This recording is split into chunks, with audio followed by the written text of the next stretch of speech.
So, back to question and answers video. So today is Sunday, 31st of August 2025, the last day of August this year. So, let's look at the first comment. This is from Femi. He said, please, I would like to buy for my Peugeot 607 V6 manual candidate assist. So I think it's regarding, it's asking about where to get the CV joint for 607 V6. Recall I made a video where that a client of mine got a new one because, for example, here in Abuja, they don't have the new CV joint, the outer one. The CV joint, for those who don't know, in Nigeria, CV joint is what Nigeria has called inner curve, outer curve. So the full name is constant velocity joint. As you can also see on the video, when I showed what was written on the pack of the part. So, so you can get a new one for the V6 406. V6, which EW12J4 also use the same. Likewise, 607. So, he got it from Jos. So, so what I did was to take a picture of the receipt. I came with a receipt. So hopefully the phone numbers on the receipt are active. That the receipt the seller issued after the owner ordered for the client, the owner ordered for the pass. So I can't post the receipt on this video. So what I'll do is I'll go to my community post and attach it here and put it there, that this is receipt for those who want V6 CV joint 406 and 607, including EW12. So hopefully it works for you. I don't want to type it out because I didn't get the permission of the seller to publish his number. But because it's a receipt, so since he has issued it to me, I can, or to the client, and the client gave me permission to take a picture of it. So it's basically I have permission to do that, but I do not have permission of the seller to type it out. So it's already basically in the public domain, that receipt. I mean, once you issue receipt out, basically out. So that's the only one I can post. So but then, like I said, I didn't speak with the person. I hope the numbers are active so that if you're buying, it's a risk you have to. I'm willing to take that risk myself, so be willing to take it. Don't say I was the cause or whatever transpired between you and the whoever that is holding that number on that receipt. I'll post it as it is.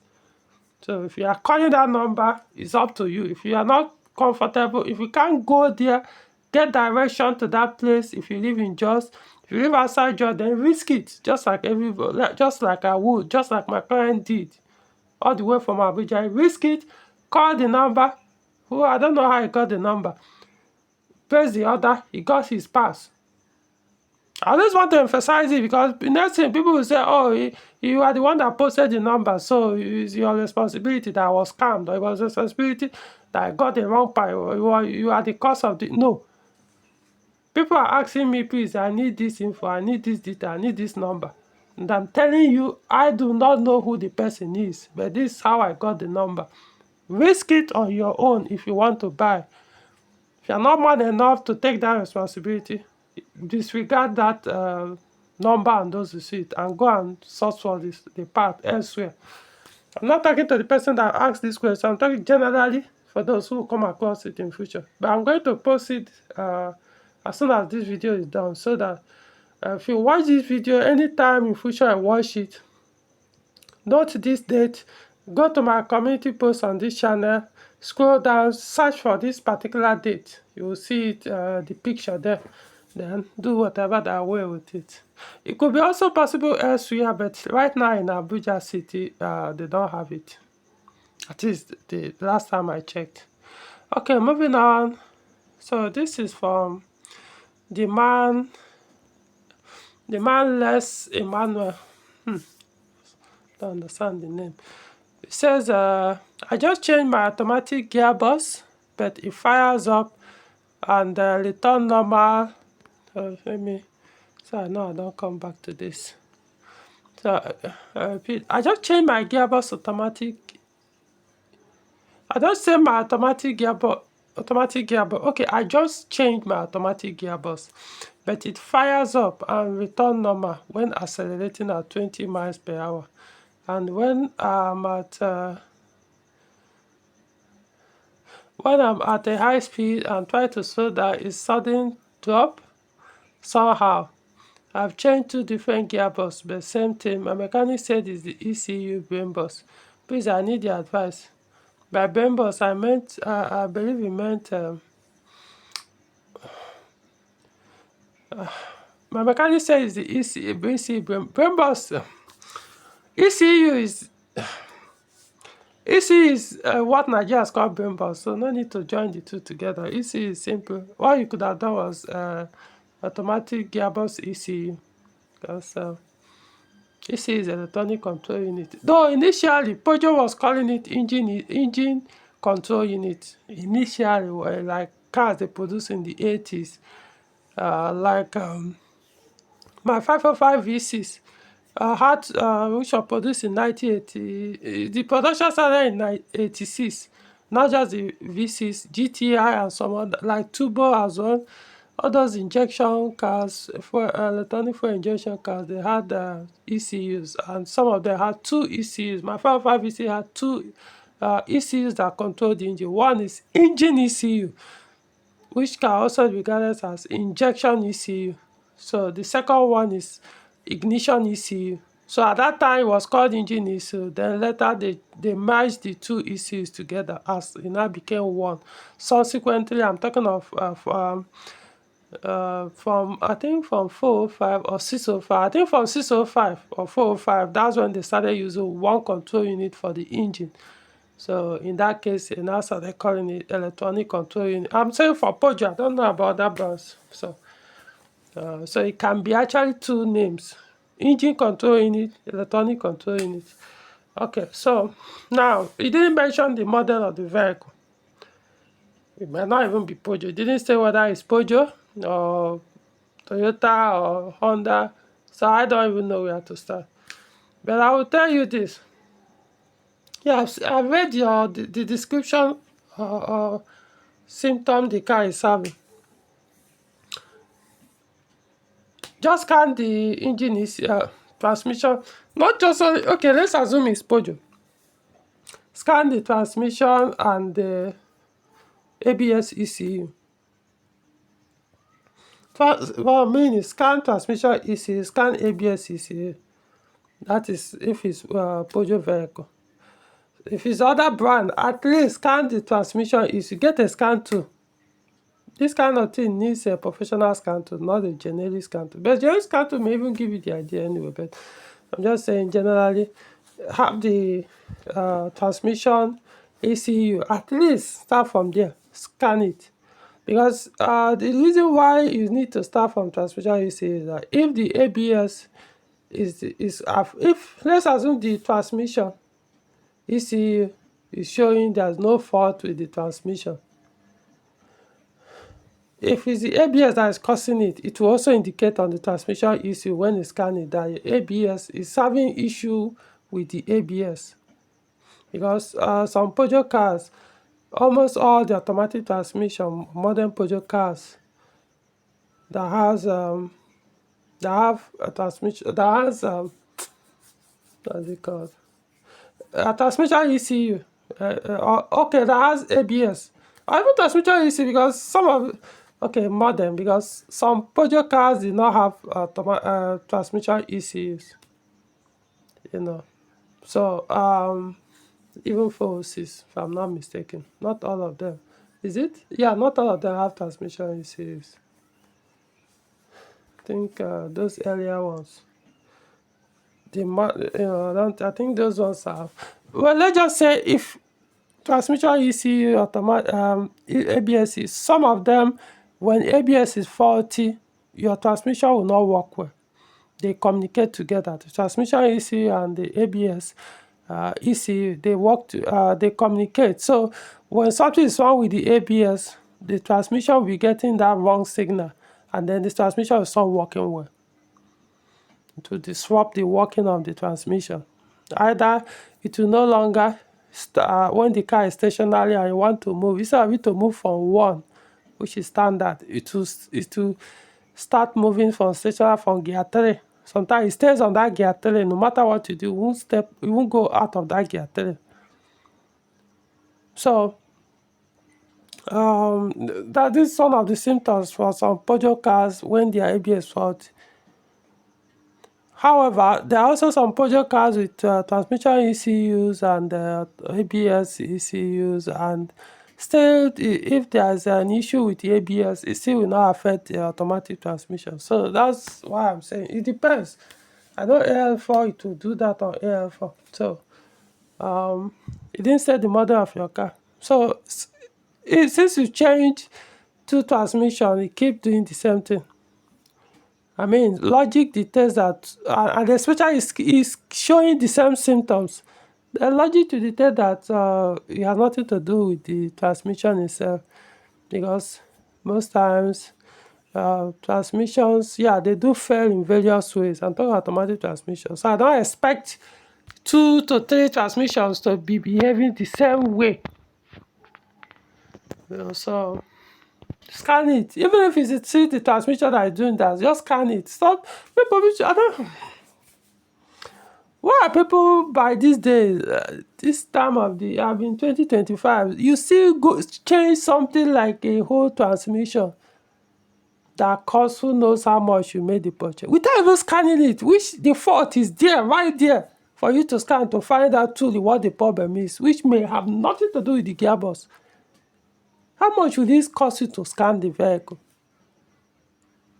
And probably you end up spending up to 1 million. I mean, some Japanese cars, their transmission costs up to 3 million naira, if not more. To change the automatic gearbox, you spend 3.5, 4 point something. To repair it, you spend about 2 point something or 1 point something. And what if the issue is just the ABS sensor that costs about 5,000 naira? You spend 2 to 3 million or to 4 million naira to change something has no problem because of 5,000 naira part that has nothing to do with the gearbox.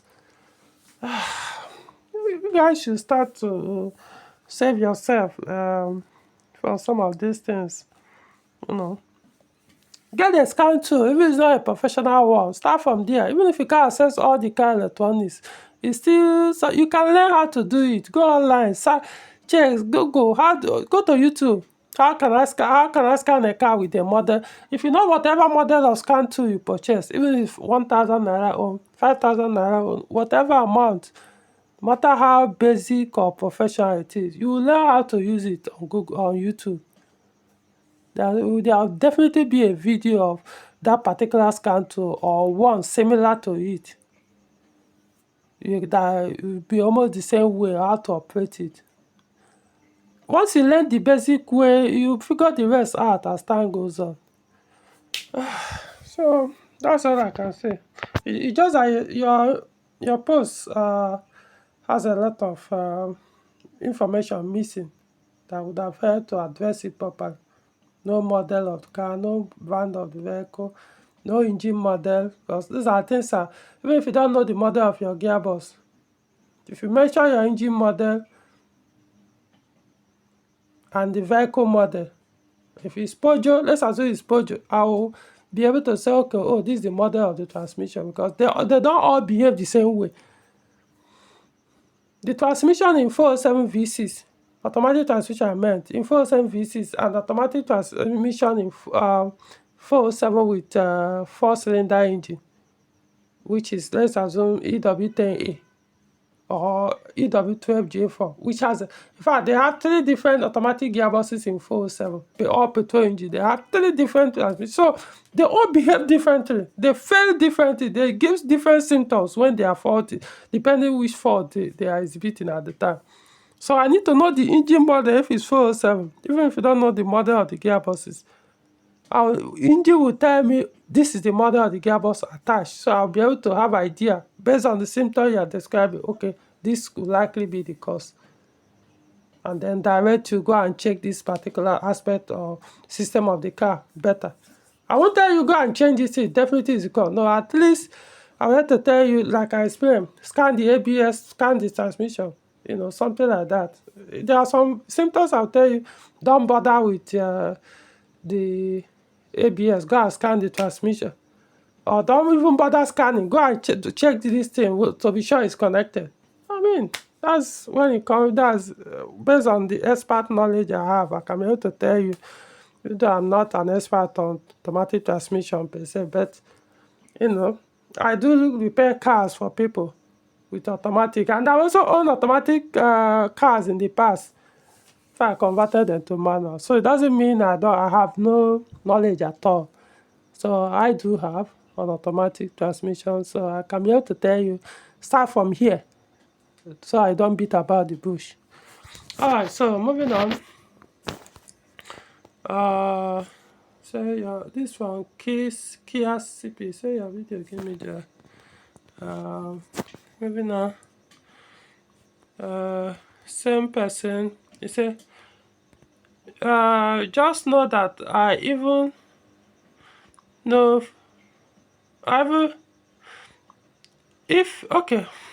if you were my brother, I can do anything to please you, so you let me drive your car. Okay, referring to a video I did about 406 V6 recently. Yeah, my brother, of course, I know he drives manual, and yeah, somebody I can also give my car to drive. So I only give people I know. Even just because I know you yourself, if you're a rough person, if you drive very roughly, even if you are good with clutch engagement, but if you are very rough, I may be uncomfortable to give you the car to drive. And lots of people will be saying, what do you mean? You are so mean, you are so wicked, you can't let somebody drive your car or something. My rhetorical question is, not even rhetorical. The logic to dictate, if I am that careless, if I'm that, I don't know, trying to please everybody, do you think all these my cars will still be in this condition the way they are? So I will rather damage these cars as long as I please you. That's what I'm saying. So I need to be very sure I'm going extra mile. I've disciplined myself enough to do the best I can. I'm not always right all the time or get it right all the time. Of course, sometimes I make mistake and damage something in my car or something, you know.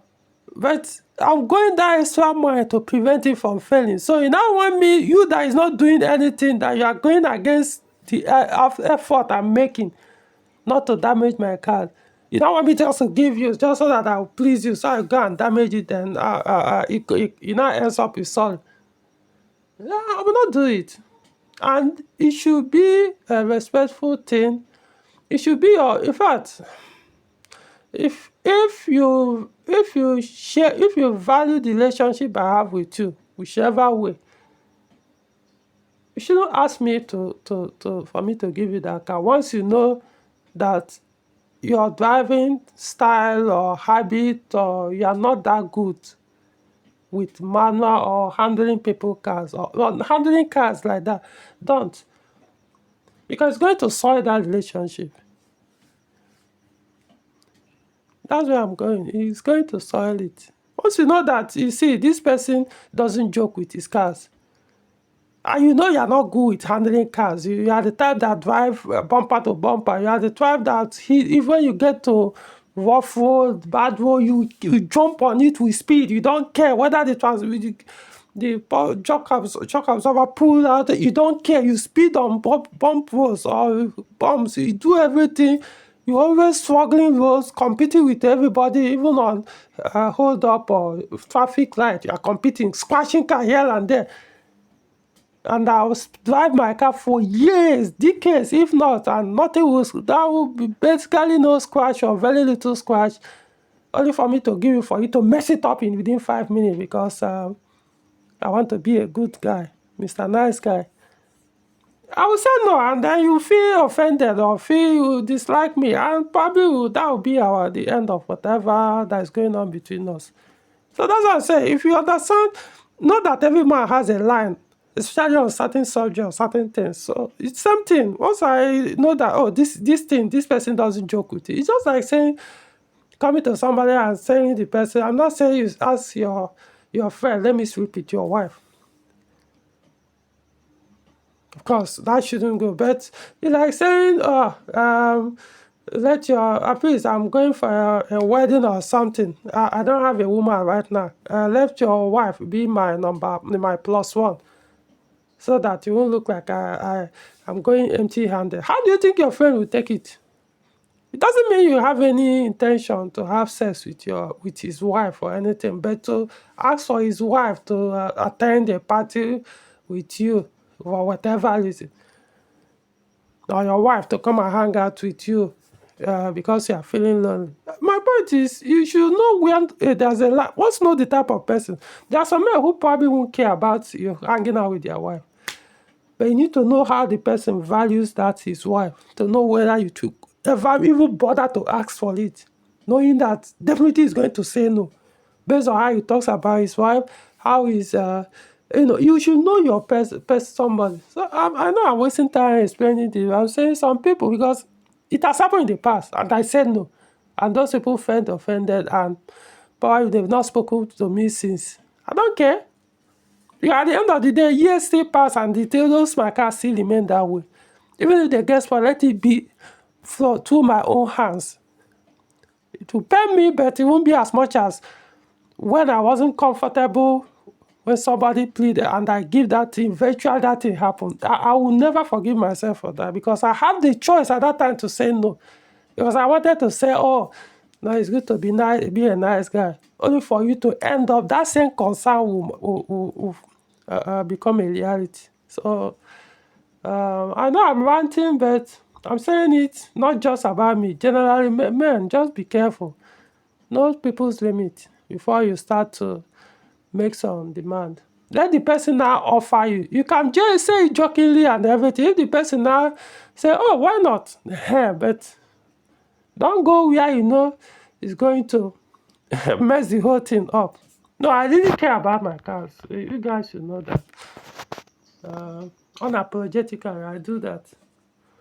But I understand what you mean. I mean, if you see something nice, I do also ask people, hey, can I? Most I don't bother, because when you bring your car for me to diagnose and repair, there are some issues. Definitely, I will need to drive them to figure out the two issues with those vehicles, or the symptoms, before I even bother to scan, because not everything is about scanning. Will you say I shouldn't drive?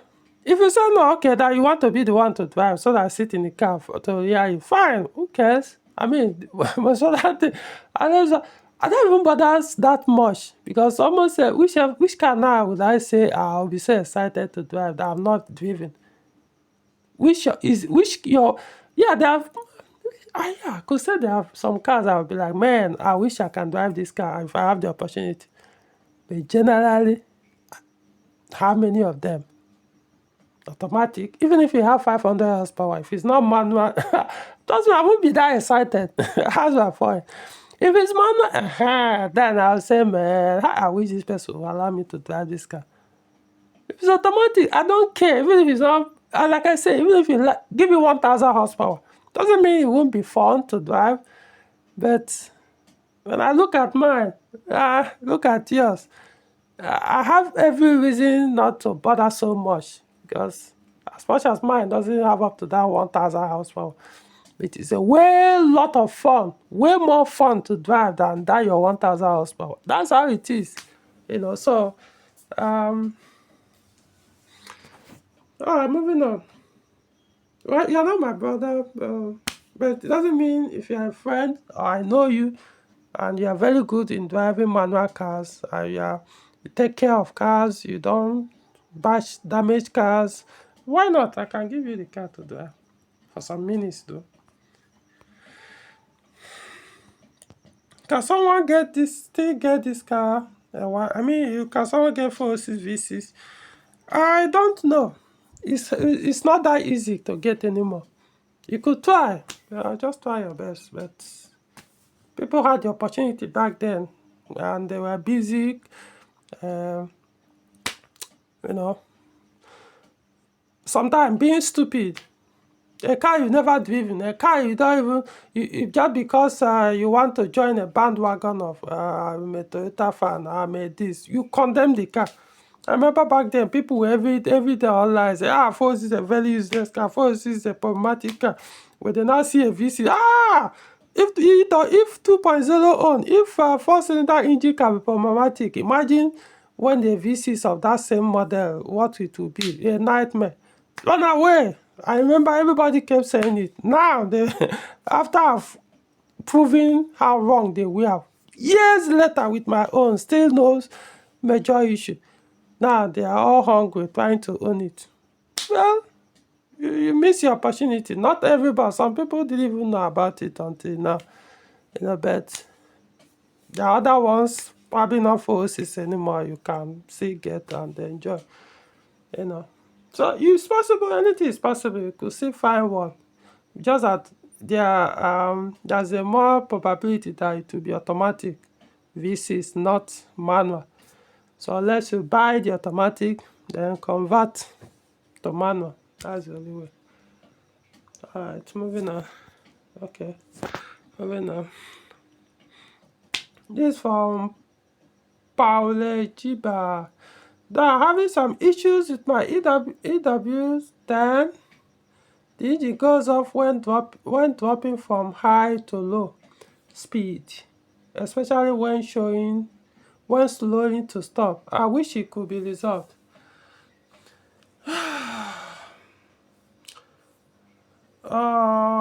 What you are saying here is, I'm not sure it's a throttle stop. Because if it's a throttle stop, what you are describing is stalling. Why decelerating? While your engine is decelerating, it stalls, that is, it goes off. If it was a throttle stop issue, since it says EW10J4, so the throttle body is mechanical. So it has permanent, it can still be adjusted, but the way I did it, there's no need to even bother adjusting it. The throttle stop is like permanent fix, can be adjusted, but it's kind of permanent. Then the stepper motor now controls the idle with the throttle position sensor by the side on the throttle body. So the whole thing could be I don't know, it could be stepper motor, it could be the TPS, which is throttle position sensor on that EW10J4 hardly fails, to be honest. I don't think I've come across anyone has failed, except probably it got broken. I didn't fail. Then IAT sensor is there, the idle air temperature sensor, but that one will not make the engine to stall or go off. Yeah, it could be the entire throttle body that is the problem, or it could be something else. For example, if you bypass your AC, that's another thing. I don't know, you didn't mention whether it's with the AC. If you go and bypass your AC from factory, so what will now happen if you start the car, put on the AC, it will run. But while you're in motion, if you start, if you're in motion and you stop accelerating, while the engine sound is dropping, most likely it may go off. because the engine ECU doesn't see the engine load anymore, doesn't know that the AC is running. So it won't be able to regulate itself or keep the idle stable via stepper motor. So these are the things. That's why I tell people, don't start doing all this by unnecessary bypasses people do electrically on their Peugeot cars. So but you didn't mention, you said EW10, but I'm not sure you stated whether it's 406 or 407. If it's 407, then most likely it's not the throttle body. Because if 407, if it's truly EW10, I don't know whether it's EW10A or EW10J4. If it's 407, it's motorized throttle body, so that wouldn't cause the engine to stall unless it's very, very dirty. Of course, if the throttle body is very dirty along that butterfly, yeah, it becomes sticky sometimes. It will make the engine, can make it to stall. So you need to clean it up. But it hardly causes it anyway. So it could be anything. It could be weak engine. Have the car properly diagnosed. That's the only way. But at least I'm giving you an idea depending on which model of project that has that engine and which engine actually. We just say EW0. But I assume we meant the common EW10J4. What is the possibility of converting? I believe you meant converting. So what is possibility of converting my EW10 to a V6? But also believe you meant 406 and EW10J4. I think I did a video on that. Go to my last video. You see where I talked that somebody in Europe asked about converting 406 with 2.0 liter engine. He didn't mention whether it's EW10. I forgot it. They mentioned 2.0 with automatic to V6 manual. Go and watch that video. You hear what I described. But the simplest is to summarize it. You better off get a donor car. It'll be much easier for you for like that. But then if you have a donor car, you can unless maybe it's an accidental car, then you can also buy and fix that particular one and use. Because you need all the parts, most of the parts from 406 V6 to be able to do that conversion successfully. So just watch that video, you understand everything. Okay. Okay. I don't know. That's not everything I will have to respond to. This from Obisha. Is the EW12 engine more scarce than the ES9J4S in the 406? That's a very tough question. EW12.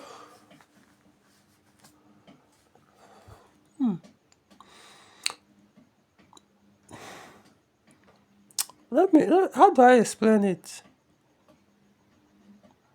A few years ago, I would say EW12J4 was easily available in 406. As for V6 wasn't that common. V6 has never been that common as far as 406 is concerned. In Nigeria, I'm not talking about Europe, but in Nigeria, it wasn't that common. It takes sometimes it takes months or even a year or so for me to come across a 406 V6. I'm talking randomly. There's not that of course people I know that drive 406 V6 that repair their cars. I'm talking about like I go out on the road to see a 406 V6. It take a year or so, or probably more than a year before I see a 406 V6 that is not the one I already know. Which how many of them in Abuja? Probably 3. Right now, I can tell you that I know people I know that drive 406 V6. Maybe, okay, let's just say maximum 5, but I'm not even sure they're up to 5, but I can count 3 right now. Including me, that's what I'm even saying. 3 including me that drive 406 V6 in Abuja. That I know. As in the vehicles that I know. Of all on forces, you know. Whether I know the people or not, but I see vehicles that I know that are 4.6 V6 in Abuja City. So aside those ones, it take most. So that's why I say for 4.6 V6, no, they are not common. 4.6 EW12, that's 2.2 liter petrol engine. Of course, compared to V6, they used to be. Now, I'm not saying everywhere or as common as the 2.0 or 1.8 liter petrol ones. No, but at least you can easily get them than the V6 back in the days. But what I've realized now is, as someone that is, search and inspect cars for people to buy, I started seeing. The first place I started noticing it was in Kaduna. Back in the days when I used to travel to Kaduna to go and search for cars, Peugeot cars to buy, search, inspect, if good enough, I'll buy or recommend to the owners to buy. Those days, when you just be walking around, they will tell you, this I have. What do you car are you looking for? 4.6, I have EW10. You have EW10. Even when you don't tell them the engine model you are interested in, but once you mention 4.6, immediately they will tell you, they assume that you are looking for EW10. So what I usually now do is I will walk over, fine. I'll first check the VIN, because you can always see the VIN before you open the bonnet. Mostly. Once I check and the VIN is not showing me something else, sometimes I'll be like, there are cases where I won't even bother. Especially if I look at the body, it's even not that clean or not, I just walk away. Or if it's clean, I will like, okay, maybe the person changed the dashboard or something. Okay, fine, let me open it. But once I check and it looks, I'm like, man, why? Even though actually what is under the bonnet is EW10J4, but what I realize is for them to make quick sell, make more money from the sale, when they get, I'm talking about dealers now, car dealers. If somebody brings or they purchase EW12J4 406, they will go and convert it to EW10 before they put it out for sale. That was Kaduna was the first place I started to observe that. I started seeing them in Abuja too, but most likely they did the conversions in Kaduna or maybe in Abuja. But so my point is, most of those EW12 that used to play on Nigerian road that in 406 have been converted to EW10J4. Unfortunately, even the 1.8 as well, that's EW7. So you still find them out there, but I don't know. We have to keep searching. Unfortunately, when it comes to EW12J4, buying Nigerian used ones, how do I put this? Okay, let me tell you as somebody that has knowledge on this, based on experience.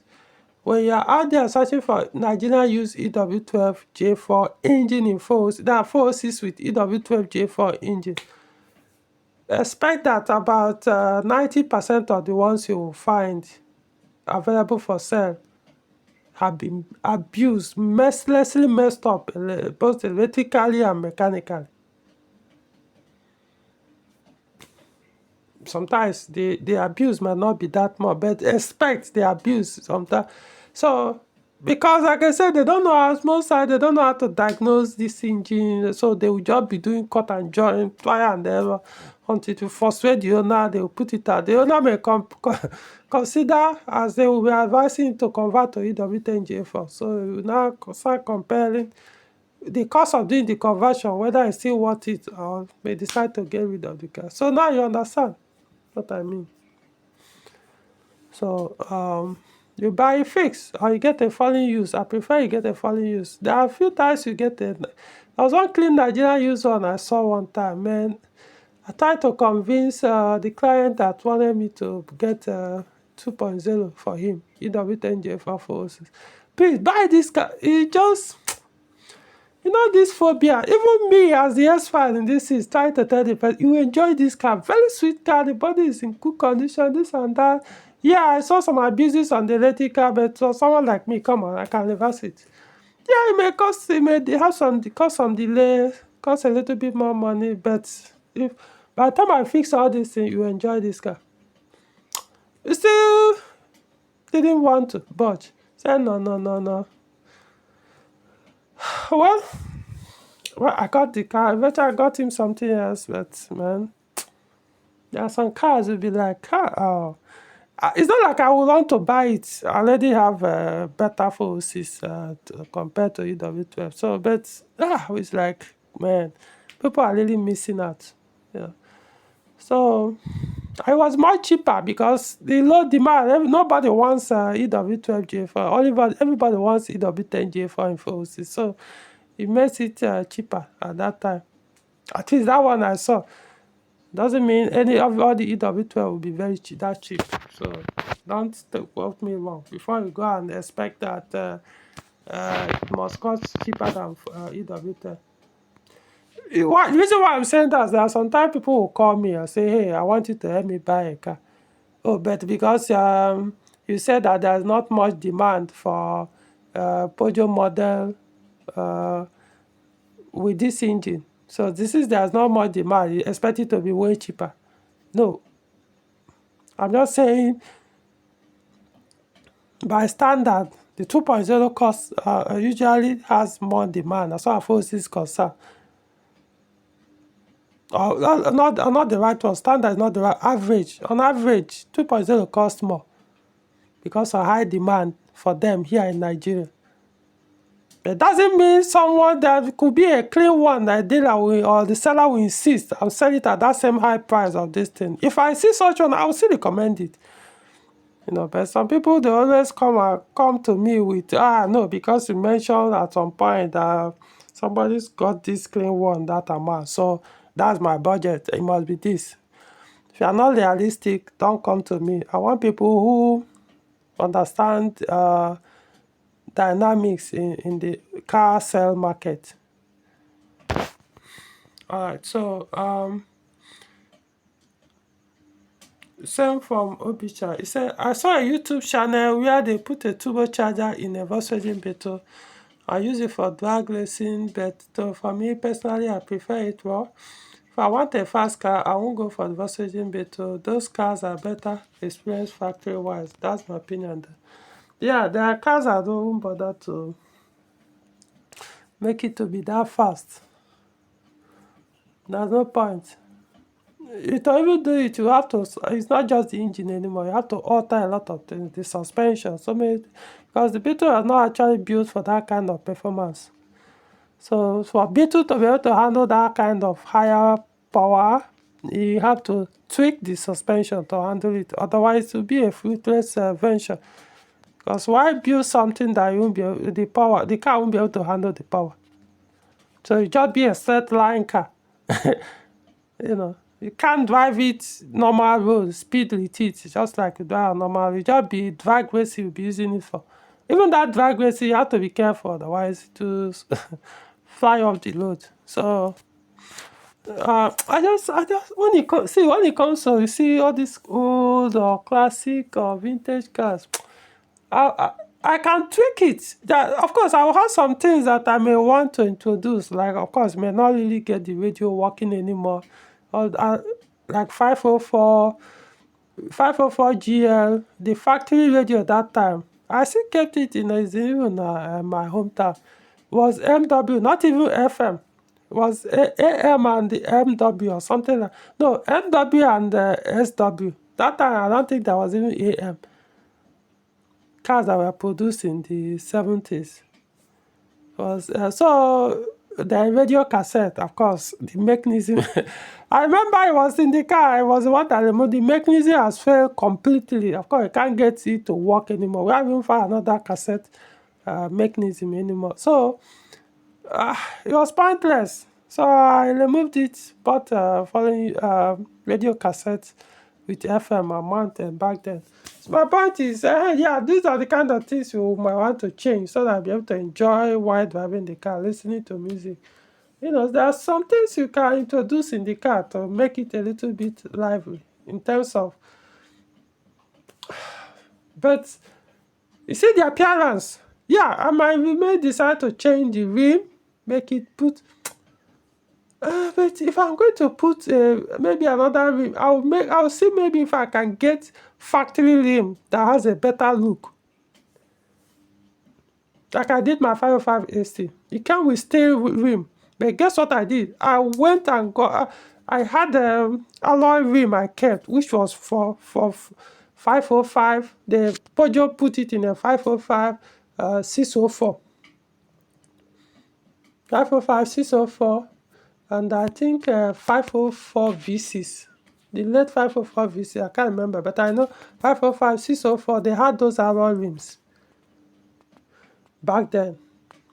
Mostly in GTI and which other model? Mostly GTI. There are a few other models, so not only GTI. So it was still 505 alloy rim, just that I prefer alloy to stay with. I didn't want to put non-505 alloy rim there.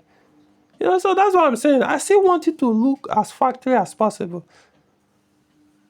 Then the interior, yeah, you could change certain things. Even my own interior, the front one self, I still have plans to. I don't know if I'm able to get that same quality of leather, because it's actually a good quality. I get that same quality. I didn't like the way the lower part of the seat, they put too much foam there, so it kind of makes me uncomfortable to sit on, you know. So that's the thing. I wanted to. The factory one, you sit a little. I will be able to sit comfortable, sit a little bit lower. But this one pushes me up, so the foam is too much. I can remove it, remove the. My point is, even the design, they didn't put that factory design on it. I don't like this kind of car. I don't like changing this design on this of the seat. Let it still remain factory. I can change the leather over and over, but if they are going to sew it, put that same factory design there. Let me tell you, let it be the advice I'll give you. What you can do is to change a design of your seat. That's give your opposite person to change design, to have all this modern look design. All this common one everybody's doing. No one thing people, once somebody brings out one design and sew in a car, everybody will start doing that. It becomes trendy. Give it 1 year, sometimes we will be up to 2 years, it will look awful. Even though the seat will still look new. Because there's another 2 more design that is out.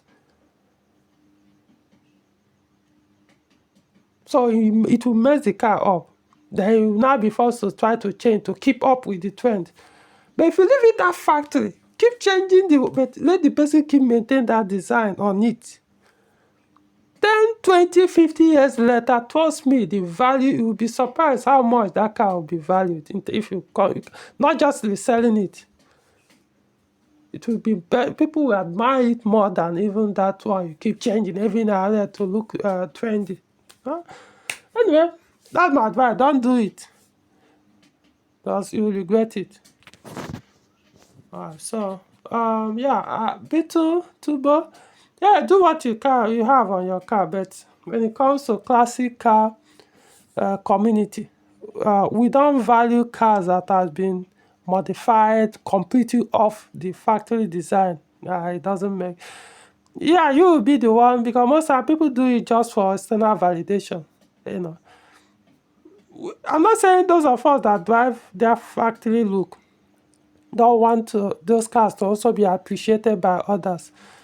But it gives you the value of driving 504 is that 504. That is the value. Making it look like a new car takes away the value. Otherwise, why bother? You may go and drive your 406, 407, 508, whatever new car now that is popping out every day. New Camry, new Lexus, new this thing, new Mercedes E-Class, this one. Drive all these new ones. But if you're going back to this old Volkswagen Beetle, Mercedes-Benz W12, is it 124, 123, all those cars, 203, 204. If you're going back, keep it that way. That's why you enjoy, man, some things I don't know how to explain. All right. Okay. Okay, so I'll stop the video here. So if I have the, I think this one probably have lasted for close to an hour or so, or more self. If you have any question you want me to respond to, or comment or something you want to share, just go to my community post part of the channel, post it there, or go to any YouTube video, my YouTube videos, post it there. As you can see, I will always make it at least on weekends and go to it. If I have time weekdays, I'll do it as well. So yeah, so so that should bring it to the end of the video. And if you enjoy it, press the like button. And if you want to be getting notification once my videos are published, click the notification bell or button, and of course subscribe to the channel before that. Okay guys, I'll see you in the next one.